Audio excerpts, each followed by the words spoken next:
Hero movies या फिर modern super hero movies की शुरुआत हुई थी ईयर 2000 में आने वाली एक्समैन 1 से। इसके पहले भी सुपर हीरो मूवीज आई थी, जैसे टिम बर्टन वाली बैटमैन सीरीज या क्रिस्टोफर रीव्स वाली सुपरमैन, लेकिन एक्समैन पहली थी जिसने सुपर हीरो मूवीज का मॉडर्नाइजेशन करना शुरू किया। और ऐसा नहीं है कि इनकी सारी मूवीज खराब रही। एक्समैन 1, 2, डेडपूल और लोगन जैसी मूवीज पूरे सुपर हीरो जॉनर की सबसे बेस्ट मूवीज काउंट की जाती हैं, लेकिन इसके अलावा जो भी आया वो सब एकदम ही मीडियोकर था। इनफैक्ट कुछ मूवीज तो बिल्कुल ही बकवास। तो कॉमिक वर्स से मैं हूं मोहित और आज हम बात करेंगे इस बारे में कि कैसे फॉक्स ने एक्समैन फ्रेंचाइजी को पूरी तरह से डिस्ट्रॉय कर दिया। तो बिना कुछ भी रिबूट किए चलिए शुरू करते हैं। तो सबसे पहले जो भी लोग थोड़ा बहुत डाउट में हैं, मैं उन्हें क्लियर कर दूं कि एक टाइम पे एक्समैन मार्वल की सबसे बड़ी और बेस्ट सेलिंग कॉमिक बुक्स थी, एवेंजर से भी बहुत ऊपर। इनफैक्ट एवेंजर्स तो इनके आसपास भी नहीं आती थी जब फॉक्स ने मार्वल से इनकी राइट्स खरीदी। तो ऐसा बिल्कुल भी मत सोचना कि एवेंजर्स ने एक्समैन मूवीज की पॉपुलैरिटी को अंडरमाइन करा। मूवीज में इतने ज्यादा फ्लॉज थे कि अपनी कबर खुद खोदने वाला काम करा इन्होंने। एंड अगर इन्हें पॉइंट वाइज देखें तो सबसे पहला पॉइंट आता है पुअर स्टोरी टेलिंग और कैरेक्टर डेवलपमेंट का। फॉक्स की स्टार्टिंग वाली 2 एक्समैन मूवीज तक तो सब एकदम बढ़िया था, मूवीज अच्छी थी, स्टोरी भी कमाल की थी एंड एक्शन देखने में मजा भी बहुत आया। और अगर उस टाइम के हिसाब से आप देखोगे तो ये दोनों मूवीज एक्शन और स्टोरी टेलिंग के बीच में एक बहुत अच्छे बैलेंस को मेंटेन करके चलती हैं, जो आज की अच्छी सुपर हीरो मूवीज नहीं कर पाती। प्लस अगर आप इन्हें आज भी देखोगे तो बुरी नहीं लगेंगी ये। ऑफ कोर्स आज के कंपैरिजन में सीजीआई वगैरह थोड़ा बुरा लग सकता है, लेकिन दोनों मूवीज की स्टोरी टेलिंग काफी अच्छी थी और कैरेक्टर्स भी वेल फ्लेश्ड आउट थे। बट इसके बाद आई एक्समैन 3 द लास्ट स्टैंड, जो एक्शन पे तो बहुत भारी और अच्छी भी थी, लेकिन इसके अलावा सब कुछ बर्बाद। फॉक्स ने इस मूवी पे पूरे 210 मिलियन का बजट असाइन किया, जिसने इस मूवी को उस टाइम की सबसे एक्सपेंसिव मूवी बना डाला। लेकिन इसके प्लॉट और नैरेटिव फ्लॉज ने फॉक्स को पहली फ्लॉप एक्समैन मूवी दी। एंड ऐसा नहीं है कि मूवी आपको एकदम ही बकवास लगेगी। मूवी के एक्शन सीक्वेंसेस अच्छे थे और बहुत सारे मोमेंट्स अनएक्सपेक्टेड भी, लेकिन प्रॉब्लम ये थी कि आगे की मूवीज देखने पे ये सब कुछ एकदम ही वेस्ट ऑफ टाइम लगता है। मूवी अपने किसी भी एक्शन पे फुली कमिट ही नहीं कर पाई। मैग्नेटो को ठीक करने वाला क्योर देके उसकी पावर्स ले ली, लेकिन एंड में दिखा दिया कि उसकी पावर्स वापस मिल गई हैं। मतलब जिस क्योर के आसपास पूरी मूवी का प्लॉट घूम रहा था वो पॉइंटलेस ही हो गया। और प्रोफेसर एक्सेवियर जो आधी फिल्म में ही मर चुके थे, उन्हें भी पोस्ट क्रेडिट सीन में किसी और की बॉडी में दोबारा जिंदा कर दिया। तो उन्हें मारने का पॉइंट ही क्या था इन द फर्स्ट प्लेस। फिर इसके बाद आई एक्समैन ओरिजिन्स वोल्वरीन, जो फॉक्स वालों की पहली सोलो एक्समैन मूवी थी एंड इसे उन्होंने अपने सबसे पॉपुलर एक्समैन वोल्वरीन पे ही बनाया, जो सही भी था, लेकिन इसका एग्जीक्यूशन इतना पुअर कि कहां से शुरू करूं। इसकी बर्बादी पे एक पूरा वीडियो बन सकता है। इनफैक्ट अगर आप या मैं ही लिखने लगे ना तो इससे कई गुना बेहतर स्टोरी लिख सकते हैं। और हमारे ऑल टाइम फेवरेट कैरेक्टर लोगन के साथ तो जो कुछ भी हुआ वो तो फिर भी ठीक था, लेकिन डेडपूल के ऑन स्क्रीन डेब्यू को ऐसा बावासीर बनाया कि आज तक ऑडियंस इस डरावने सपने को नहीं भूल पाई है। डेडपूल बोलने में फनी है तो उसका मुंह ही सील कर दिया, कॉस्ट्यूम एकदम मस्त लगती है तो इसमें उसके कपड़े उतार दिए, तलवार हाथों में घुसेड़ दी और आंखों से लेजर मारने लगा। भगवान जाने कौन सा म्यूटेटेड माल फूक रहे थे फॉक्स वाले।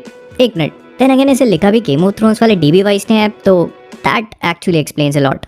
लेकिन इसके बाद भी फॉक्स वाले शांति से नहीं बैठे, पूरी फ्रेंचाइजी को रिबूट करा और एक्समैन फर्स्ट क्लास से नए एक्टर्स और कैरेक्टर्स को लेकर आए। एंड एक अच्छे विलन और बेटर स्टोरी टेलिंग के कारण लगा कि शायद यहाँ से फॉक्स वाले दोबारा ट्रैक पे आ रहे हैं, क्योंकि एक्समैन फर्स्ट क्लास एक बहुत ही अच्छी मूवी थी।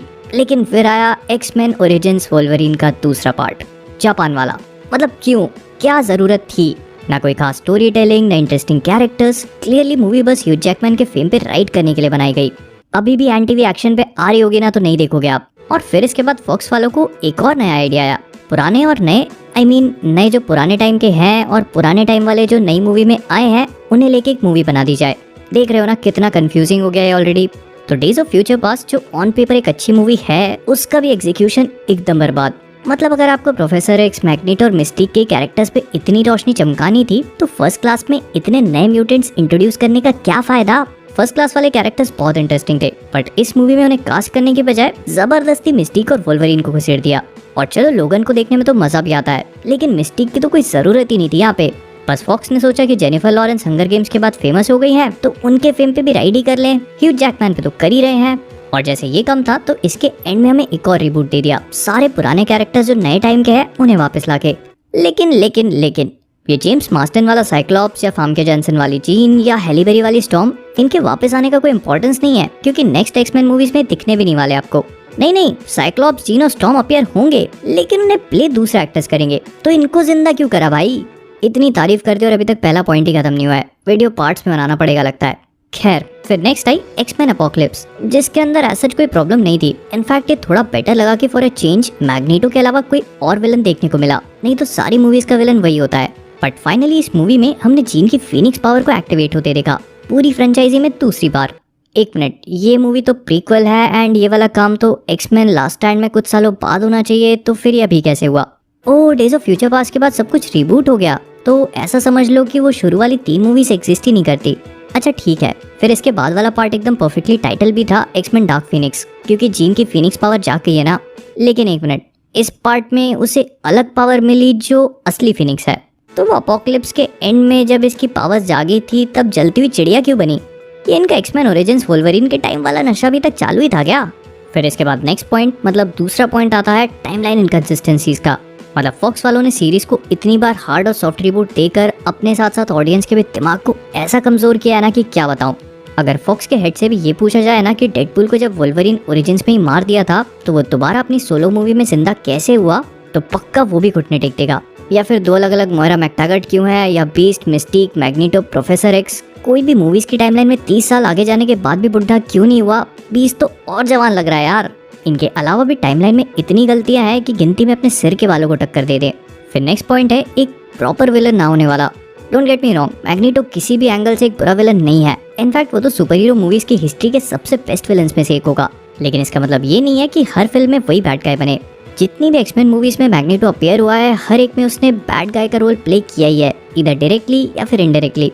भले ही मेन विलन कोई और हो, कहीं ना कहीं से मैग्नीटो का बुरा बनने वाला एलिमेंट आ ही जाएगा। और इसी कारण से अपोकलिप्स जैसा बड़ा विलन भी एक प्रॉपर और रियल थ्रेट का भी फील ही नहीं हुआ। और फॉक्स वाले चाहते तो मिस्टर सिनिस्टर या ओमेगा रेड जैसे विलन्स को ला सकते थे, लेकिन अपोकलिप्स, डार्क फीनिक्स और सेंटिनल्स को भी लाके उन्होंने कुछ उखाड़ नहीं लिया, तो अच्छा ही है। फिर नेक्स्ट पॉइंट है कॉमिक बुक एक्यूरेसी वाला। अब फॉक्स ने शुरू से अपनी मूवीज को ग्राउंडेड रखने की कोशिश करी है, येट इस चक्कर में वो किसी भी कैरेक्टर के साथ जस्टिस ही नहीं कर पाए। जैसे साइक्लॉप्स जैसे इंपॉर्टेंट कैरेक्टर को कभी प्रॉपर स्क्रीन टाइम नहीं मिला, या मिस्टिक को कुछ ज्यादा ही मिल गया, या फिर लोगन को कभी अपनी कॉमिक वाली कॉस्ट्यूम ही नहीं दी गई, एंड डार्क फीनिक्स को जितनी भी बार मूवीज में दिखाया गया एक भी बार कॉमिक एक्यूरेट नहीं थी वो।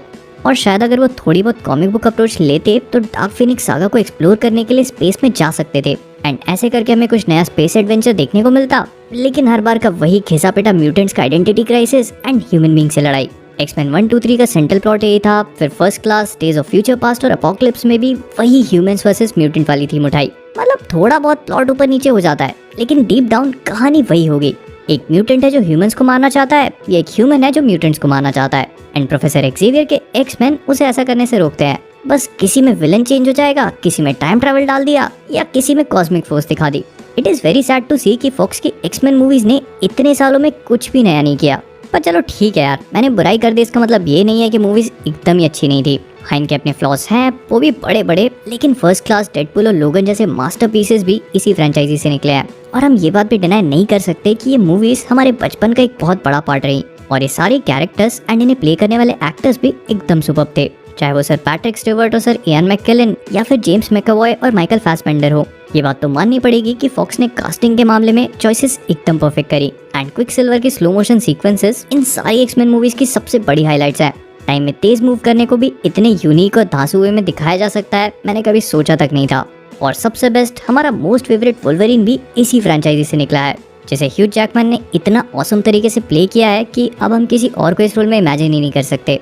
तो कुल मिला के फॉक्स की एक्समैन फ्रेंचाइजी एक अच्छा एग्जांपल है सेल्फ डिस्ट्रक्शन का। उनके पास अनगिनत कैरेक्टर्स थे जो पॉपुलर होने के साथ साथ पावरफुल और इम्पैक्टफुल भी थे, लेकिन बस एक्टर्स के सक्सेस पे कैपिटलाइज करने, लैक ऑफ फ्यूचर प्लानिंग और अपने खुद के कंफ्यूजन के कारण फॉक्स वालों ने हमें बहुत ही अनइम्प्रेसिव मूवीज दी, जो शायद आने वाले कुछ सालों में तो हम लोग भूल भी जाएंगे। इनफैक्ट स्क्रिप्ट को लिखते टाइम मुझे डार्क फीनिक्स दोबारा देखनी पड़ी, तो समझ जाओ कि कितनी मेमोरेबल सीरीज होगी ये।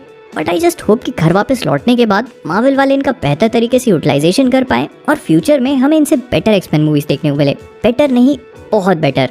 तो विद दैट बीइंग सेड, हम लोग इस वीडियो को यहीं पर रैप अप करेंगे। अगर आपको ये वीडियो पसंद आया हो तो प्लीज इसे लाइक और शेयर करना मत भूलिएगा।